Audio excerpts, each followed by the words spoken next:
Welcome back to the Aliens and Angels podcast. And I want to welcome you all to 2025 and say Happy New Year.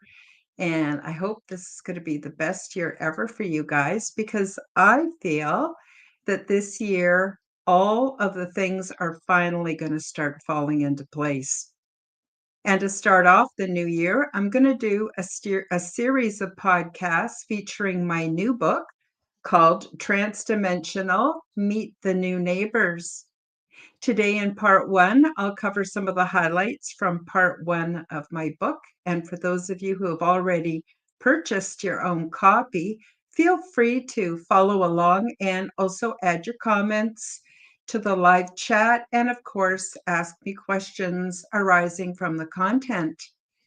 And if you do not already own your own copy, the links are for both Kindle and paperback version are featured below in the description. All of my links are featured below. Thank you in advance for liking, commenting, subscribing, and please do share my content with your friends. And I'm very happy to announce that channel memberships are now available if you'd like to help support my work and also receive some of my perks. So today we're going to talk about my book. Here it is. This is the proof copy. If when you buy it, it won't have this band across the middle. It's called Transdimensional Meet the New Neighbors. I'm very excited to present this information to you today. And I'm going to start off, as I mentioned, with part one. I'm just going to check the comments, see if anyone's here. Sometimes people come in a little later. This is noon Mountain Time, which would be 11 a.m. Pacific. And, sometimes people like to sleep in a bit on Sunday mornings. But they do eventually come. So I want to talk a bit about my book. And the other thing I want to tell you is it is illustrated. It's somewhat illustrated. I'm going to say hi to Tony Ann. Hi, welcome. Thank you for joining us today. So in case you missed it, we are going to talk about my book, Transdimensional Meet the New Neighbors. And the links are below in the description if you haven't already got your own copy. And as I was just mentioning, it is illustrated. So the paperback is illustrated in black and white. When I get enough sales, I'm going to also publish a hard copy in color. There's quite a few images to help just kind of illustrate my experience. Now, these images are actually AI generated. They're very close to my experience, but as I mentioned right up front, I don't know if you can read that. These are not exact replicas of my experience. So they will give you, though, a good idea, especially in the back here. I have quite a few images so that you can know what to expect when you meet ET. So like in this image here, some ETs look very much like us and some look a little different. But basically, there are no monsters and no scary beings.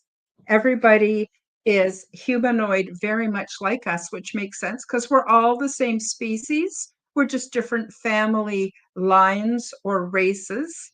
And Tony Ann, oh, you're very welcome. Thank you so much for joining us.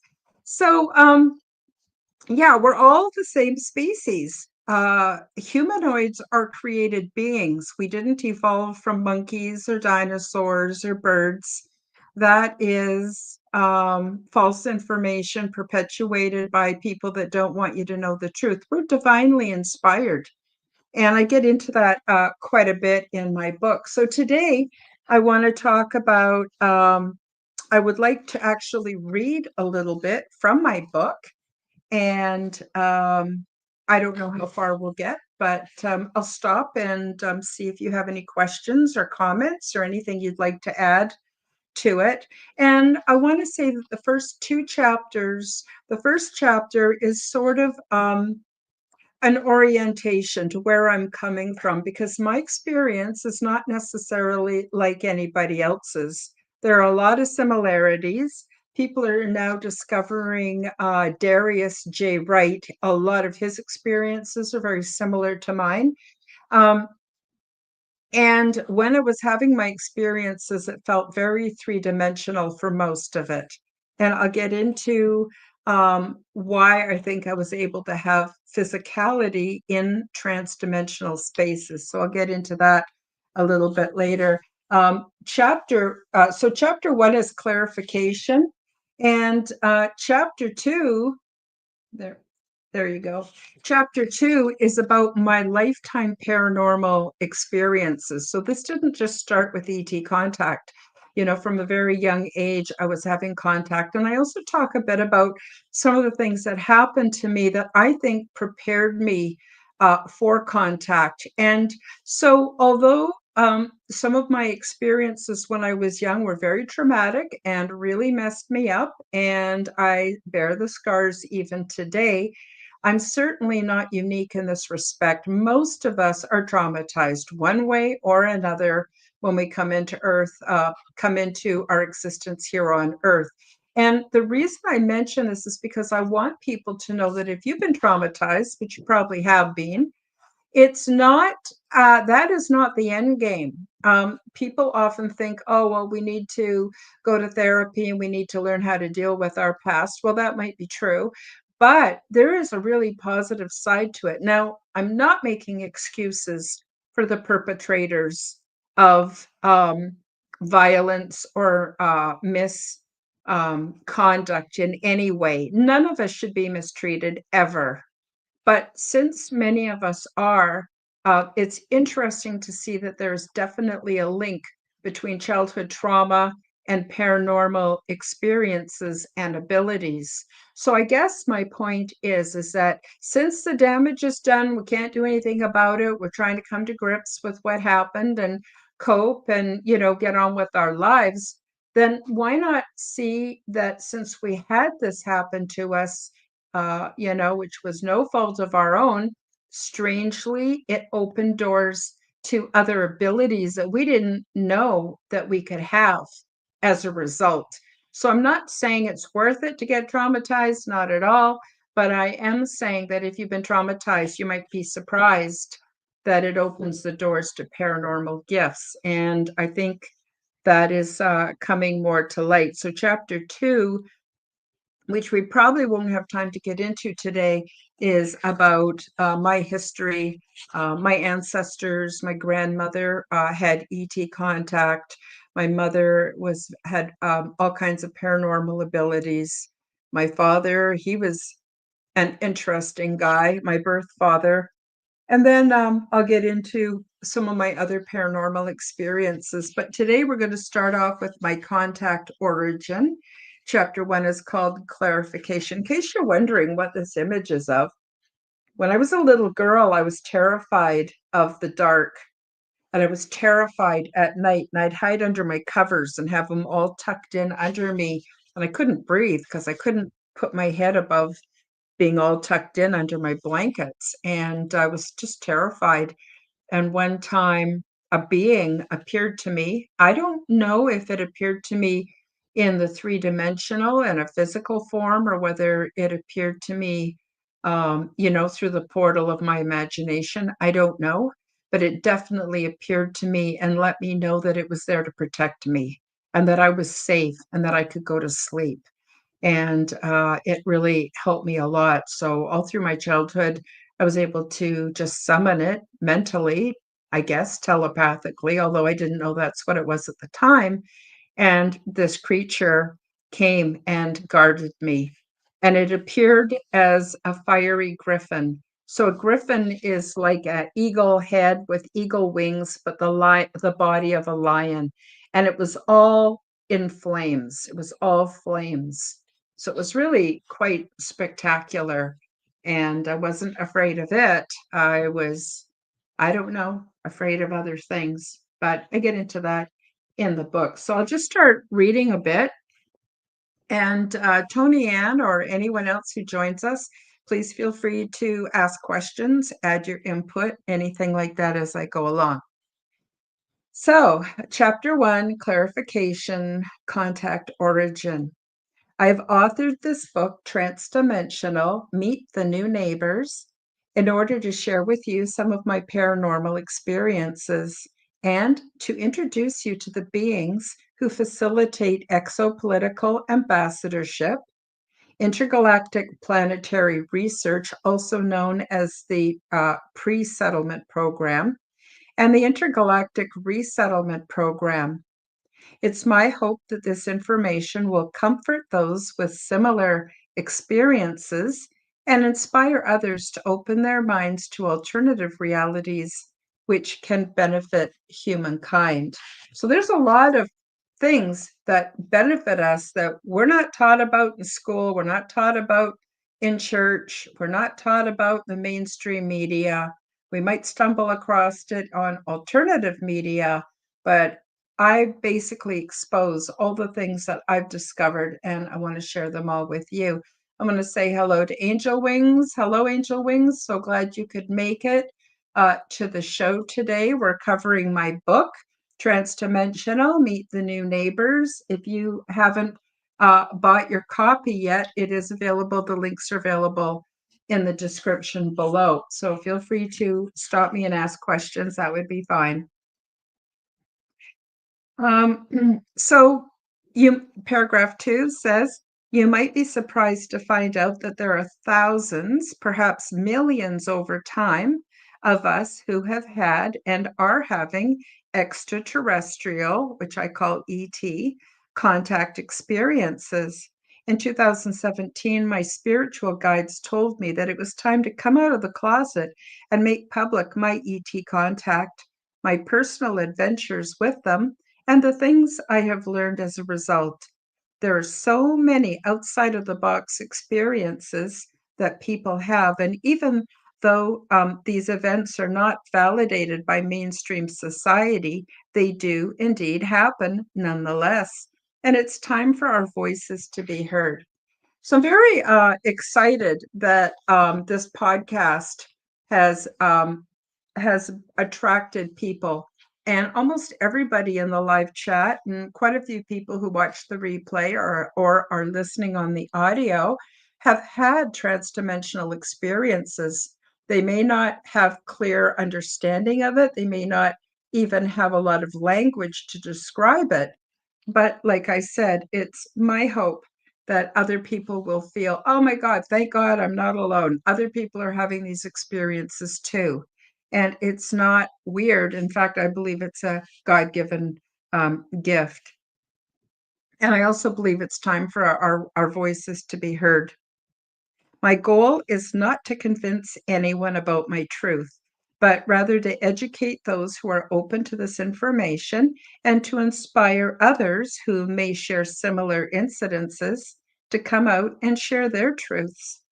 Although many of us experiencers suffer from stigmatization and ridicule when we go public with our adventures, we are finding each other by sharing what we know and find a heightened level of purpose as a result.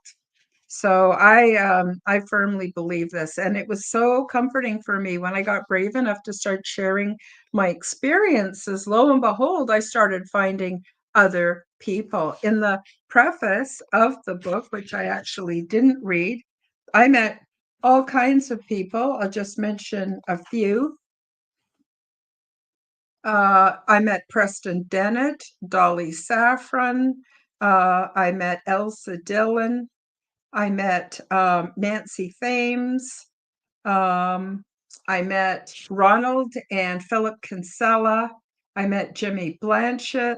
I met Jeff Selver. All of these beings are out there talking about their transdimensional and ET experiences.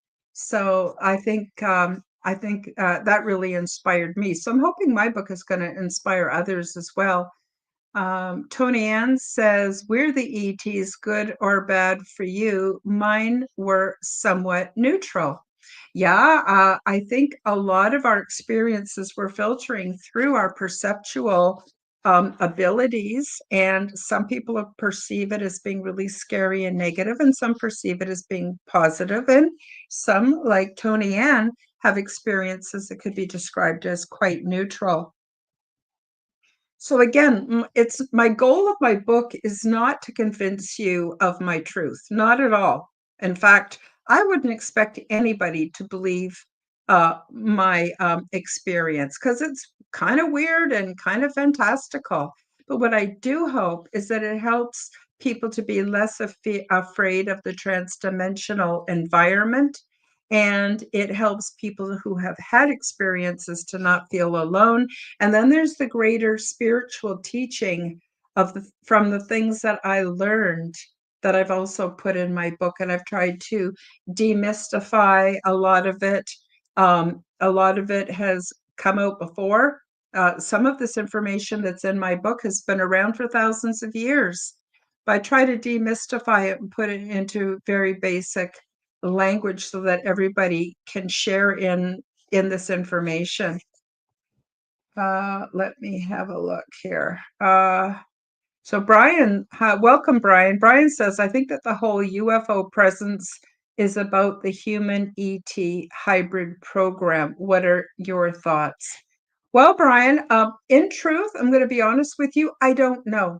I didn't have a lot of experiences with hybrids, but funny you should mention it. In the cultures that I experienced, and primarily that was aboard what I call the big ship. The big ship is like a city ship, or what we might consider a mothership. And what I was surprised to find out is there's like millions of beings that live on these huge city ships, and they have no concept for racism. In fact, they've been interbreeding for thousands or even hundreds of thousands of years because there's no restriction. And so you may have beings who were born on the big ship. Their grandparents were born on the big ship. They've always lived on big ships or city ships. They've never resettled to planets. Not everybody lives on planets. But those that do settle on planets tend to be of what I would consider mixed race. As I mentioned earlier, I believe that we're all of the same species, but we're different family lines. Like, for instance, on Earth, we're part um, of humanity. We're part of the human race. Even though we look different, we've got different skin tones and different eye shapes. Some are tall, some are short, some are fat, some are skinny. Like we comes in all kinds of shapes and sizes. Well, so does ET. And ET has been crossbreeding all along. That's not anything new. So it wouldn't surprise me at all if ET and humans are also crossbreeding. And that would make a lot of sense. I think it builds for stronger race lines, and it often has a purpose. And so, although I don't know a lot about it, I'm not going to speak too much about it. I think it's absolutely likely. Jeff Silver, in his book, talks a lot about the hybrid program. And in his book, he talks about, it's called The Rising by Jeff Silver. And in his book, he talks about a great city that's soon to be established here on Earth, and it will be inhabited and run by the hybrids who are coming to the point where they're starting to become adults, young adults, and adults now. And they're going to offer ways of believing, spirituality, technologies that are going to really help us humans here on Earth. Because let's face it, in a lot of ways, our societies have kind of lost their way. So I don't know if that helps, Brian, but that's let's have a look here. Brian also says Susie Hansen describes the walnut-shaped city-sized motherships. I believe this. Yeah, walnut-shaped is interesting. I describe the city ships that I have seen as being like fat buttons. So when they come in contact with other city ships, they have a stacking effect. They stack together above and below, and then there's a lot of cool stuff that happens. I get into that a lot in my book. My book is not really that scientific.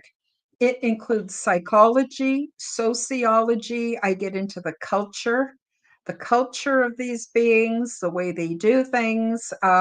It's just these experiences are just too good for me not to share. Just going to check the chat one more time. Angel Wings says, heavily, I have been heavily protected by angels and dragons, but taken a lot of negative and positive. But I think a lot is for my learning to the training is and how to deal with them. Yep, yep. I don't disbelieve anybody because how do I know? I mean, I don't expect you all to just believe everything I've said in my book. I want you to retain your critical thinking skills. I think that's really important. But I don't judge other people because I know that my experiences are very real and pretty weird, really. Let's have a look here. We've got W33. Hi, W. He says, hi, Karen. Hi, so nice to have you on the show today. Brian says, yes, I have met in person with Jeff Silver and agree with his view on the hybrids. Well, there you go, Brian. I would definitely direct you to Jeff for more information about that because that's not something I actually know a lot about. And Angel Wings says, a lot of us are actually hybrids, though. You know what? I totally agree with that. And in my book, when I get into chapter 2, I'll be talking about my paranormal history. And I believe that my grandmother is actually a hybrid or was a hybrid. And because she was a hybrid, so was my mother, and so am I. But I don't actually identify as a hybrid. So I'm just going to read a little bit more. It says on page 9, it says, and please do feel free to pick up your copy of the book. I'll be talking about the content and reading from it over the next 3 or 4 weeks. And I'd love it if you wanted to read along with me and share your insights. So I'm just going to take one more question from Tony Ann, and she says, how do you find out? So I'm guessing, how do you find out whether or not you're a hybrid or not? Um, I think there's many clues, Tony Ann. Like, for instance, do you have paranormal abilities? Do you perceive the future before it comes? Are you contacted by other kinds of beings? I think that is probably the biggest giveaway. But if you were hybrid, you would have what I would call a special purpose for being here on Earth. And that special purpose would be a very spiritual purpose and a very important purpose as well. So again, on page 9, I've written, it is important to note that as this information becomes better known, it changes things on an individual and collective scale. In fact, it changes everything that we have come to believe as truth. And there are powers that be who do not want this transformation to happen. Some people call this reality shift the new earth or paradise earth. Some people call it ascension, and some people call it the new positive timeline. Think of this new reality as an unstoppable force exerting itself and eroding the construct, which until recently was considered to be an immovable object. Something must give, everything will change. The parasite class and their false construct will no longer be tolerated. So let me talk a little bit about what I'm talking about when I use the word construct. So there's actually 2 constructs with being a human on Earth. The first construct is what we would consider the Earth and the world we live in. And it's got all the animals, birds, fish, water, air, oxygen, storms, sunshine. It's actually a construct. I know that might be hard for some of you to wrap your head around, and as you learn more, you'll understand more. But it's actually, it's called a simulation, but it doesn't mean it's not real. It's very real. Our body is part of it, everything. And when you hear people talk about how we're spiritual beings having a human experience, that is also part of a construct. But then there's another construct. And the other construct is much like the Matrix. And it came into being probably hundreds of thousands of years ago. All through our recorded history, you can see evidence of it. For instance, you had royals and nobles who made up all the rules, and the peasants were poor and often hungry and were not allowed to go and hunt fresh game for themselves because that belonged to the king. And the whims of the ruling class were made laws to the people, and the people have been pretty much subjugated regardless of their political climate. And that construct starts programming us actually before we're born. And we're born into a system where we're taught certain things are true and real, and anything outside of that is our imagination. Later on, we go to school. That is a very important part of the secondary construct, where we're taught what's real, what's not real, and all the rules around our reality. And as we grow in our lifetime, we're severely restricted in what we're allowed to know, what we're allowed to do, and what we're allowed to participate in, especially when it comes to our own sovereignty and making decisions on our spiritual decisions or physical decisions or even decisions around our health. This is all being contained within a construct. And the awakening process is when we start to wake up and realize that everything we've been taught is real, is not in our best interest, and we start to discover other ways of eating, taking care of ourselves, managing our health, our mental health, our spirituality. That's the awakening process, and it's pretty unpleasant, but it's a really important part that we have to go through before we actually can start participating in elevating ourselves to have more paranormal experiences. I'm just going to quickly check in with the chat. I think I'm up to date with everybody. Okay, good. So, yeah, so that's what I'm talking about when I talk about the construct. So the construct has rulers who decide what we can know, what we can't know. Everything outside of that is considered forbidden knowledge. And I'm sure you're all familiar with that term. Excuse me. So just to continue, page 10, although I had my contact experience about 2014, I had a lot going on at the time, and it is interesting to see how this all unfolded for me. After a severely botched surgery in 2006, I was still recovering from it between 2013 and 2015. I was very ill. The process of getting better was extremely slow, and I was as surprised as anyone that at the same time, I was having these amazing transdimensional experiences. I'm not some kind of a special person. I don't have any unique skills. I'm not anyone of importance, but here we are. And I found out there is a plan in place, and we can put our confidence in that. ET contact happened for me within about a 3-month period of our time. I would simply go to bed at night, fall asleep, and then have all of these amazing adventures.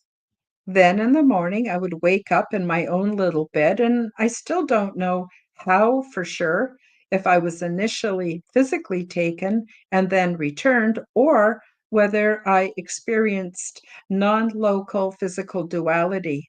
I'm left with more questions than answers. Back then, back when this was happening to me, I thought at first that I was dreaming, but I strongly suspected that I was not, because when I dream, I have very disjointed storylines that don't make very much sense. When experiencing REM or rapid eye movement sleep, I may have 2 or 3 completely different storylines in one night, and perhaps might not have any memory of my dreams the next night. No 2 nights were the same, and there is no ongoing theme night to night.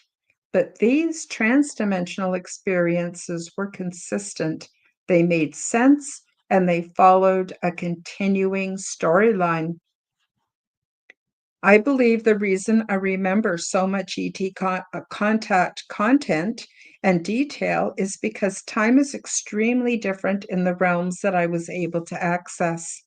So what I experienced nightly for about 3 months felt more like 3 to 3.5 years worth of time. The number of adventures that I participated in was much greater than what would have been possible in a 3-month period. I have since come to understand that I was taken to another dimensional reality where time is experienced differently, and I don't have all the answers, but I will explain as much as I am able. So, yeah, so there's definitely a time dilation when we're visiting, let's just call it visiting transdimensional or interdimensional realms, definitely a time difference. I've heard from some people that they have gone and lived entire lifetimes and then come back and they've only been gone minutes or hours of our time. So I think that's really important to remember. And that's why I was able to remember and talk about so many of my adventures. Ever since 2017, my memories have spontaneously unfolded without hypnosis or regression therapy. They emerge slowly as I become more public with my ET contact, but I do not have full recall. I just remember what I remember, and I did not learn about this phenomenon from any research or literary works. I have reading comprehension issues, and as a result, I have read very few science fiction novels, but I've been a big fan of the Star Trek series, um, but my off-world experiences are nothing like the entertainment that I've seen. I only know about my own adventures, which are not based on anyone else's work. So I think that's an important point here. I didn't have hypnosis or regression therapy. I wasn't a science fiction fan. I didn't read a bunch of books. Like, I didn't get these ideas from anywhere. They all came from my real life experience. And as you can tell, even when I'm reading my book here, I'm not the best reader. I'm going to actually hire a voice actor to read my book for the Audible version that I hope will be coming out in a couple of months. Yeah, so further, since I was in contact with various beings from other realities, I felt it was important for me not to research the stories of others who made similar claims. I wanted my experiences to be pure, authentic, and not influenced by the personal accounts of others. Then, after I went public through social media in 2019, I started to compare notes with others, and I was surprised by the similarities in our experiences. You see, up until finding others with similar accounts, I wondered at times if perhaps I had been delusional. After finding everyone else, I then realized that my experiences were indeed real, since we could not all be having the same delusion. The obvious fact remains that many of us are having ET and or transdimensional experiences, and more than this, it is a perfectly natural phenomenon. That's right. So this is not anything really weird or unique. A lot of people are having these experiences. What I find often happens, and what I did in the beginning, was I would rationalize, oh, I was dreaming, or I must have imagined it, because it didn't fit within my life. It didn't fit within um, my life in society as I understood it. And it just didn't fit. It wasn't something I could talk about to other people. Other people most were not talking about it. And so I rationalized a lot of it. And I think that what will come from reading my book is people will now start to validate their own glimpses into transdimensional realities, glimpses into relationships with other kinds of beings. And we'll slowly start to form our own language and concepts around this, and the whole movement is very much, I believe, going to grow and grow. More clarification, page 11. It is important to note that I do not represent the beings from the big ship and intergalactic resettlement program in any way. and I am not their spokesperson. These beings have no use for a spokesperson since they can make direct contact with us as they see fit. So I think that's really important. Some people have experiences and they want to set up kind of a cult-like organization and they want to be the main spokesperson for extraterrestrials. And to me, that whole concept is ridiculous because they don't need a spokesperson. They can make communication with any of you at any time, um, and let us know directly. They don't need an earthly spokesperson or a pope. It's just not necessary, and I can't see them even wanting that based on their culture. And sometimes this guidance comes across as intuition, hunches, imaginings, dreams, sometimes visual overlays where we will see like an imaginative overlay that sort of sits on top of what we see with our physical eyes. Sometimes it's transparent, you can see both. Sometimes you can't. Sometimes it actually overrides what your physical eyes are seeing. That is very interesting. I've never had that happen while I was driving or out in public. That always happens to me when I'm alone at home. So I do believe it's ET directed and or angelic or, one of the other realms. In addition, I only tell what I know and have experienced for myself, and I cannot speak to anyone else's journey. You might be wondering why more people do not share their paranormal contact, and the primary reason is that many of us do not remember these events.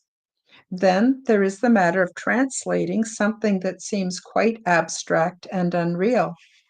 Even if I do not have the human language for all my ET adventures, I have chosen best as I can to relate my observations, learned concepts, etc., into common English. Unfortunately, English, like most Earth languages, is a very limiting way to communicate, which I believe is orchestrated by the construct to limit our awareness and understanding of things. How do we talk about things and concepts that do not have words? Words are energy, which help to create our reality, and they are a great source of misunderstanding. So I'm sure you've heard other people talk about this. They call it spelling for a reason, because the words we use do exert an influence, an energetic influence over the social reality. And it's like casting spells. And once you delve more into it, you'll learn that it's all connected. And so language is very, very limiting. And of course, none of us were given the concept. Some who have done, a great deal of exploration into different kinds of shamanic healing or ancient hidden scriptures and things like that may have a glimpse into it. But most of us, we were never given the education. So that makes it, again, difficult to talk about our experiences. I've been encouraged by my spiritual guides to provide information best as I can because there are a lot of changes coming and people will need to make up their own minds about the options that they can choose from for dealing with ET contact, higher levels of spirituality, and future world events. The ruling parasite class of the construct will tell you to only believe what they say and that only they know what is best for us, that they will look after us. But by sharing alternative information with each other, we gain the understanding that we have a lot more options and we are much more powerful than what we ever imagined. The ruling parasite class will not tell you that the intergalactic resettlement program may become an option when our physical planet is in crisis or transitioning, making it not safe to live here anymore. So you might be wondering what I mean by the parasite class. Basically, the richest 1% of humans living here on Earth They make the rules, they have the most power. And I call them the parasite class because everything they have has been stolen and taken from us, the common people. You see, there's a natural law. Everyone born on this earth has a right to certain freedoms: freedom of speech, freedom to be, freedom to express. We don't have to work for our food or our shelter. These things are all provided by virtue of the fact that you were born on this planet. They're ours. But this has been taken, and of course, the whole concept of money, and well, we're certainly seeing the effects of that today, guys? I'm just going to check with the chat. I don't see any new comments, but I'll just continue to read here. Planet Earth has a history of death and renewal, and populations have been destroyed by all kinds of disasters, natural and other. I was shown that Earth has been reseeded with humans at least 5 times, and each time the people were preserved and taught ways of survival after these catastrophic events so that humanity could continue. Further, our Earth is alive and adaptive. It goes through geological changes and it evolves. This is true for all what I call Class M planets.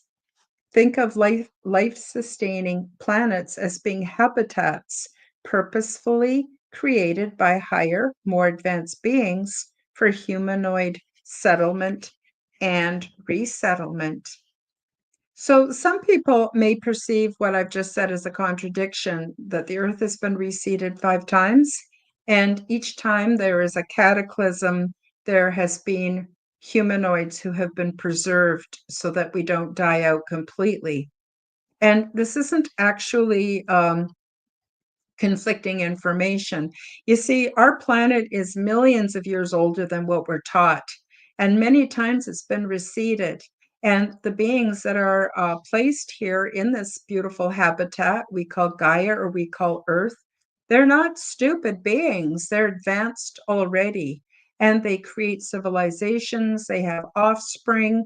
As I'll describe later in the book, this is much like Aboriginal groups. They form tribes, they form clans, they spread out, they populate the earth. At some point, they want to go and, I guess, for lack of a better term, they want to explore inner space, which we basically think of as being outer space. They might want to resettle. They might want to take some kind of new way of being or thinking or doing to another area and start over. And this is how we learn. And then the planet would again need to be repopulated with humanoids. So that's why there's been 5 reseedings of humans on Earth. And so this goes on everywhere. The other thing I'll describe later in the book is there are billions, beyond billions, trillions, gazillions of planets out there that have everything to sustain life. They've got water, atmosphere, gravity, birds, fish, beasts of all kinds, you name it, it's all there, but no humanoids. Because as I mentioned earlier in the show, humanoids are actually divine creations, and then we're placed onto these worlds when we're ready, and when it's done very appropriately. There's a lot of scientific information collected. I get into that. I got to participate in what I call the intergalactic pre-settlement program, which involved scientific expeditions to different worlds, and I talk about all that in my book.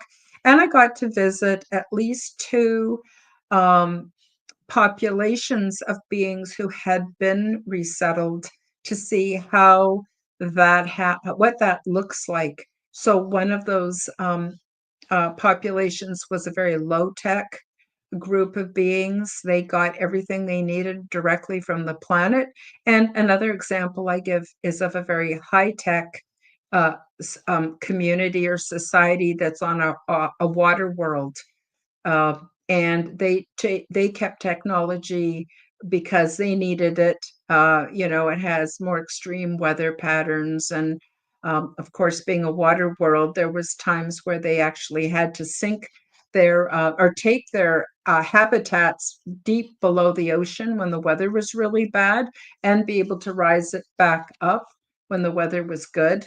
So that's very interesting. They also were a very scientific community because they interfaced with beings that we would not consider to be humanoid, that live deep within the oceans of that world, but are extremely intelligent.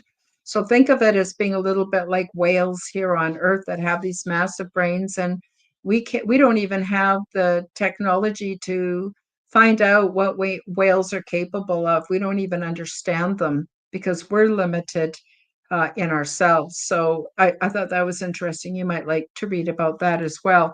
But getting back to pre-settlement, resettlement, yeah, this is a common thing. This goes on many, many worlds, constantly throughout time. And so I think that's important for people um, to know. I also today through social media, we hear so much about all kinds of exopolitical contact. And it's important for you to know that I am not part of any earth based group. I'm not part of any religion, politic, or philosophy. And I am not part of the secret space program. I know very little about the other ET beings that may now be interacting with humans here on planet Earth. So I just want to be really clear.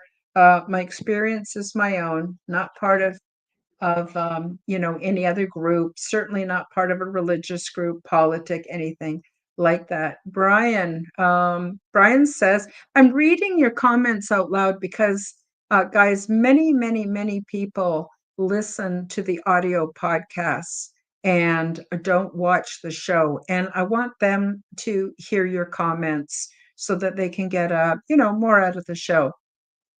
So Brian says, I think you're right about the reseeding of humanity. Do you think the mantid ETs are the ones reseeding beings all over the galaxy? Well, you might be right, Brian. I don't know. That is beyond my scope of experience. But again, it wouldn't surprise me. Space, as we understand it, which is actually interdimensional, transdimensional, and inner space, is a busy place. There's a lot going on with more beings than I could ever count or think of.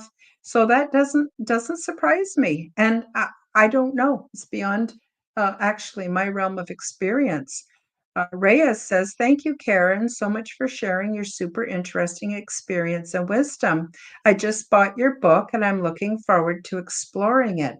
Wonderful. Rhea, bring the book next Sunday. We're going to get into my paranormal experiences, and then you can follow along and ask questions and make comments and enhance this information, because this isn't just about, oh, Karen Holton wrote a book, everybody should read it. Not at all. What this is about is expanding what we know, consciousness, spirituality, reality, because in this way we can all take part in becoming the change we want to see in this world. And it's time. It's time. So thank you, Rhea. Very, very kind of you. Thank you for buying my book. I really appreciate it. And I'm hoping you'll go back to Amazon and give me a review once you've read it. Because Amazon actually, when people just go to Amazon and type in the name of my book, it might show no results. You actually have to go to the bookstore or the Kindle bookstore in Amazon and then do the search. But after I have enough reviews, then the algorithm says, oh, well, I mean, the algorithm doesn't really think. I'm just giving you, I don't know, my interpretation of how it works. It goes, oh, people like this book. We better start showing it up on searches in the main Amazon search bar. And um, they'll put it out there so that other people, when they're looking for information on UFOs or ETs, my book will pop up. And then more people will have access to it. So I just wanted to throw that in there. So I'll just keep reading page 12. I also wish to stress that when it comes to the ETs, that I have an awareness of. There is nothing to be afraid of. My experiences prove these off-world beings are absolutely benevolent and loving. They have a do no harm mandate, and they do not interfere with humans' free will. They may become involved in our lives when we ask them directly for help and prove that we're serious about being of value to advanced and resettlement societies by altering our lifestyle, beliefs, and patterns of thinking so that we can hold sufficient frequency to facilitate meaningful contact. So, what I mean by that is I know you hear a lot nowadays about raising your frequency, raising your frequency. How do you do that? You raise your frequency by taking really good care of the temple body. We need to get to the point where we realize it's a technology. It's an amazing, brilliantly designed technology, and it can give us all kinds of experiences, but we need to take good care of it. We also need to take good care of our mental health and our spirituality and start being open to other frequencies. Some people do this through meditation. Some do it from listening to binaural beats and solfeggio frequencies. There's many, many, many ways that we can do this, but all of these things will help to elevate us and make contact possible. And oh my God, this is going to make me cry. The hardest thing about coming back to mainstream reality was to lose that sense of love. Now I can tap into it at any time, but when I get caught up in the politics and what's going on in families and neighborhoods and the politics of nations, and I see how little we know what love really means. Sorry, I can't help it. It's just, yeah, read the book, guys. You'll get a taste of how these other beings live. And then to come back, I only had these adventures for 3 months and then they stopped. And I think the reason they stopped was because it was time for me to understand what had happened to me, what I had learned, and to be able to produce the book. And now the book is out and I'm ready for new adventures. And of course, I will absolutely keep you posted. Oh my gosh, my eyes are all teary now. I need a tissue. But yeah, so I guess that is another really important part of the book is so that you can understand how deeply loved we are unconditionally. And these beings are ready to make contact with us as soon as we're ready. I'm just going to quickly take a look at the comments here. Sorry, guys, putting myself together. I know I'm a silly old woman. I don't know what to say about that. Rhea says, question, I'd like to know your opinion. As a teenager, I recall waking up on the floor or on my desk. Around that time, I recall a couple of visual paranormal experiences. I wonder if they can be connected. Rhea, I'm going to just tell you my honest opinion. Everything is connected. Absolutely. And I think in time, you'll come to see how these things are connected because reality unfolds in a marvelous and really, really wonderful way. Um, yeah, so let's see. Well, we're quickly running out of time. So again, when it comes to ETs, the ones that I have had contact with, there's absolutely nothing to be afraid of. And fear actually shuts down our transdimensional abilities and our paranormal gifts. And it takes great courage to rise above and to push through. So I just want to say, again, on page 12, think about it. If people from our current Earth societies were able to freely immigrate, sorry, Think about it. If people from our current Earth societies were able to freely immigrate to one of the city ships or other planets for resettlement without going through the physical, mental, and spiritual refinement process, we would just move our unnatural programming, dysfunction, and psychopathy onto new worlds and societies. Evildoers will never be permitted to bring the ideations of death and destruction, lies and selfish motivations, and other forms of corruption to new worlds with higher purpose. Until we are prepared to do the inner work to become higher frequency beings ourselves, we and our solar system are under strict quarantine. So, I hope that brings comfort to all of you because, we just can't take our, pardon me for saying, bullshit onto other worlds. These other beings are very advanced. They are at our next stage of development. They have worked their way through. They no longer need dysfunction. They've worked their way through it. They don't even have concepts for war or competition or anything like that.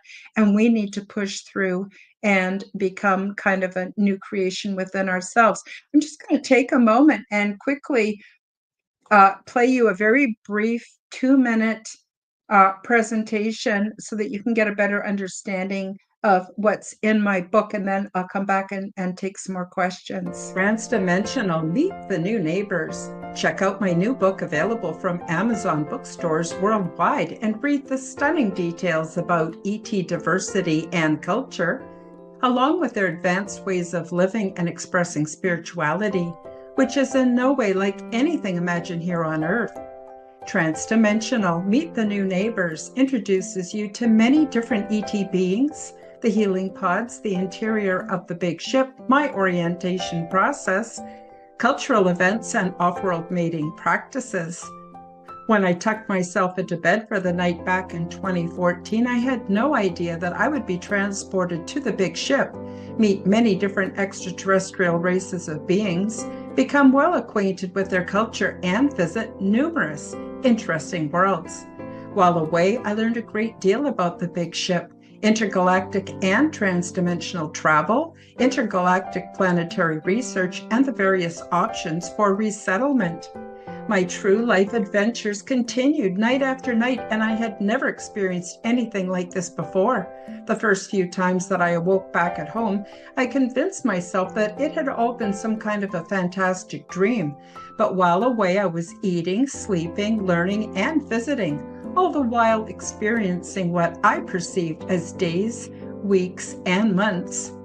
I am so happy to present you with my true, nonfiction account of my weird little life and the more important messages from beyond our realm that I have been tasked to share with all of you. It is my hope and sincere desire that I will inspire you to acknowledge your own transdimensional abilities and experiences so that together we can become the change we wish to see in our world. Paperback and Kindle editions are now available at all Amazon bookstores. Go to the Amazon website, select the bookstore or Kindle store, and enter Transdimensional, Meet the New Neighbors by Karen Holton. The Audible version is coming out soon. Thank you. Thank you, everybody. And thank you, Tony Ann says, pretty artwork. Well, I have to confess, I did not do the artwork. It's actually AI generated, but I had to work with AI quite a bit to get the likenesses to be very close to my actual experience, but they're not identical. And I just want to be upfront and let you know that. So we're quickly coming to the end of the show. So I'm just going to read just a little bit more and then take a few more final comments before we end the show today.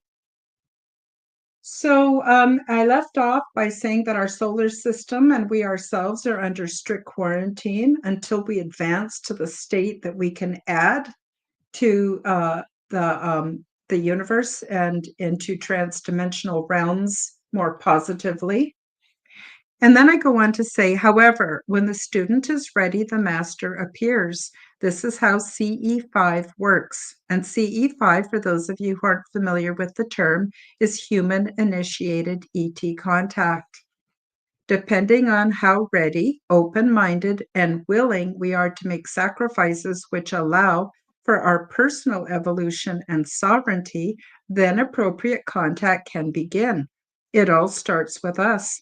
And when we are truly ready to initiate and accept the contact, when we get to the point where we can harmonize with our ET relatives and their ways of life, they will often make contact through sleep dreams, lucid dreams, astral projection, spontaneous knowledge, sometimes called downloads, audio or visual overlays, and even bilocation or consciousness transfer directly to the city ships.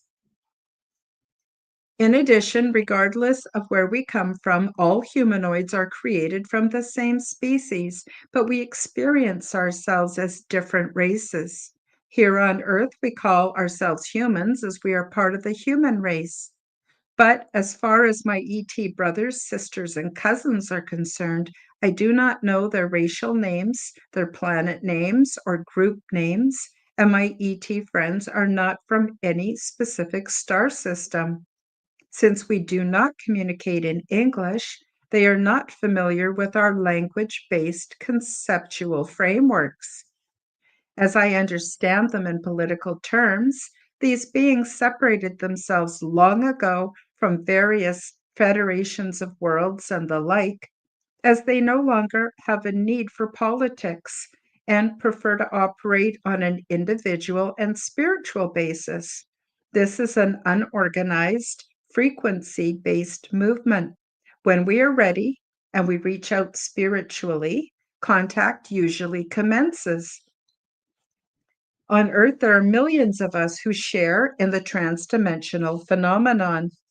And I was delighted to find out that I am not alone and that my experiences are not that unique. Not everyone has the same insights, and we tell our stories many different ways. But I see this as complementary rather than competitive. The galaxy is mind blowing, humongous, and diverse, so there is room for all of our experiences and more. At this point, you might be wondering what I have to say about the Ashtar Command, the Federation of Worlds, the United Federation of Planets, the Greys, the Reptilians, the Orions, the Pleiadians, and the Secret Space Program, and many more groups who apparently have contact with Earth people. Since these are all beyond the realm of my experience, I cannot comment on them, but I can speak to the fact that our cosmos is full of diversity and activity, and beings are constantly immigrating and emigrating to and from many worlds.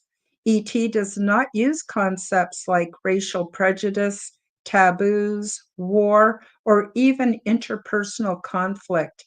These concepts are from Earth's false matrix programming, and I don't think it is wise to attach these very limiting views onto our ET relatives who are very advanced compared to us.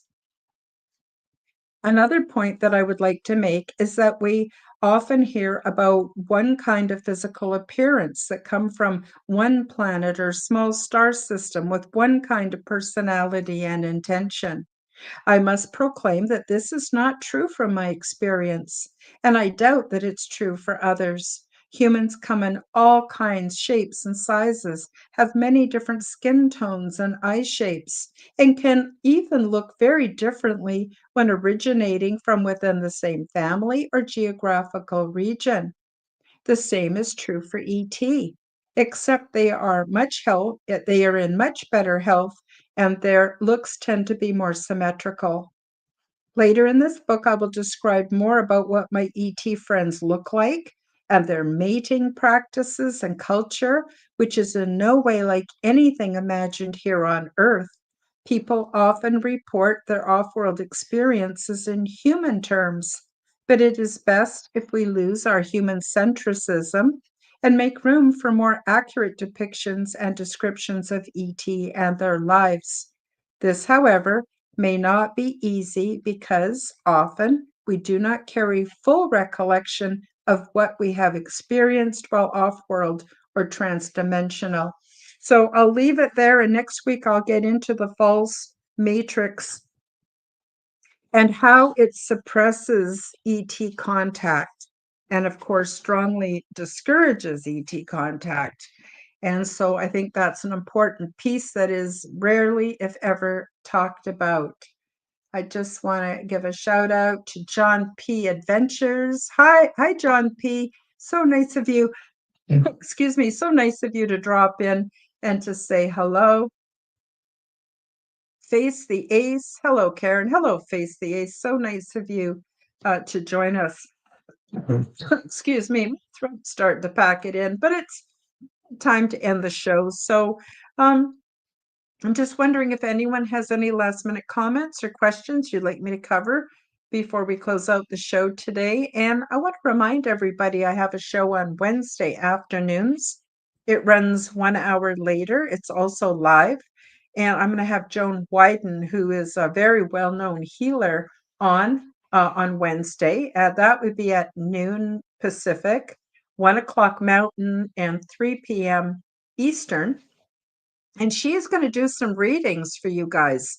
So if you could come back for the live show, the Quantum Guide Show on Wednesday, you have a good chance of having a live reading done by Joan, which I think you'll find that very, very interesting. And look, we're getting lots of love from John P. Adventures, and he's saying hi to Face the Ace, and he's this cute. Love you, brother. I was out, saw your video. Brr, brr. Big hug. How are you? Very cold. Oh, it's been really cold here too, guys. And Face the Ace says, thanks, my friend. So what a great group we have today in the group chat. Thank you so much for joining us. I really enjoy hanging out with you guys. Love it. Absolutely love it. And I'm just thrilled that so many of you made the time to show up. And again, I hope you all like my book. And I hope that it helps enhance your experiences. I think that is really the important thing. Tony Ann says, thanks. Face the Ace says, awesome. And John P. Adventures says, not sure what he's saying here. Riding, give my bike even more eggy, giggy. Not really sure what that means, but it sure sounds positive, John P. Thank you.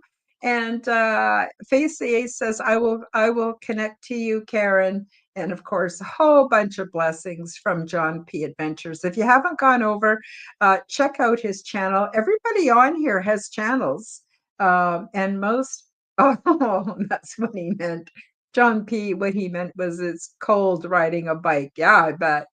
So, so check out each other on YouTube. Be kind to each other. Love each other.